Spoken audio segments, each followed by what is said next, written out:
Ronnie and Lamar Tyler are a typical modern family. The Tylers own a media company and live outside of Atlanta with their 4 children. The two got married 14 years ago. It was basically love at first sight for Lamar. For Ronnie. What sets them apart? They are part of a growing group of American families defined as blended. A couple that joins together with the children from one or both of their previous relationships creates a blended family. Ronnie already had 2 children before meeting Lamar. The couple had the youngest 2 after they married. Being in a blended family, it kind of blindsided me, and I wasn't really intentional about trying to figure out, like, what does this mean for me? What does it mean for my husband? What does it mean for my kids? Navigating the complexities of a blended family can be difficult enough. So couples often put off having the money talk, a critical piece of the blended family puzzle. So one of the first things we said we had to do was go out and get someone that was more educated, that knows more about these things than us, that can advise us on, what are the proper steps to take and also what are the steps not to take. Marriage and family therapist and author Ron Deal has counseled blended families for over 2 decades. He says understanding the role money plays in combining 2 families is crucial. As you move forward as a family, you can't address everything, you just got to get started. One of the things we recommend is that couples create what's called a togetherness agreement. And that's a detailed plan of how they are going to care for one another in their marriage and in their family, care for one another's children. The Tylers often work together from their home office, juggling work and family. On this point, they never waver. They're both all in for all of their children financially. How did you come up with your decisions about finances for your children? Financially and everything else, I treat the children just as they were my own. And I'll, give them money, we'll pay for things as if they were my own. Sometimes I'll refuse to give them money as if they were my own. Lori Marshall is the author of the book, The Stepmoms Club. She wrote the book as a guide to empower stepmoms who, like herself, were struggling to navigate the nuances of a blended family. What are your financial obligations to your ex? Child support? Is there alimony?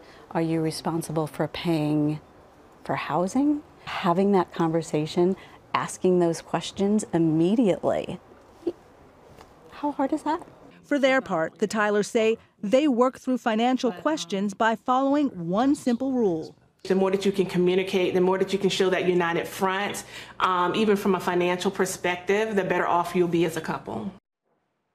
And when the money talk gets tough, the Tylers say, ask an expert for help. Whether it's a therapist or someone who can advise you on financial issues, many professionals are available to help, but knowing that they have expertise working with blended families is also very important, Becky. Sharon, talking about money in any family can be pretty emotionally charged. Is there a way to ease into it, maybe diffuse the situation? Well, marriage and family therapist Ron Deal says it's really important to make a list of those emotionally charged issues. Are there trust issues because of the previous relationship? It's hard to build trust around money if you don't have trust in the relationship. Are there issues in terms of what the children should have, an allowance? What are the boundaries there? What are what are they going to be allowed to have in terms of financial resources, buying a car, paying for college? All of those things could be emotionally charged issues, but laying them out there can take the sting out of it. At least it gives everybody a chance to understand the rules of the road, too. Exactly. Sharon, thank you very much. Sure. Great story.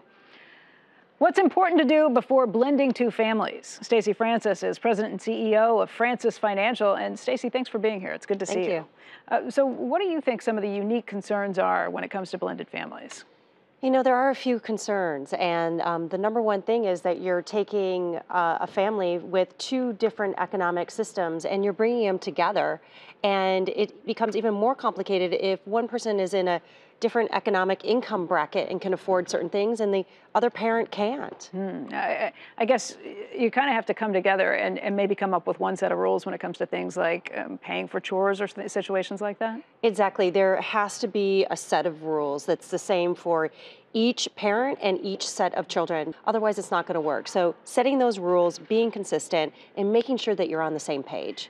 Sharon and her piece made the point that everybody should have a money talk. All couples should before they get married. What needs to be included in that money talk? What should be on the table? It's everything about, what are our priorities? Our priority sending our children to college is our priority, putting money into retirement. What do you feel comfortable spending on vacation? What do you feel comfortable on spending for the kids' camp?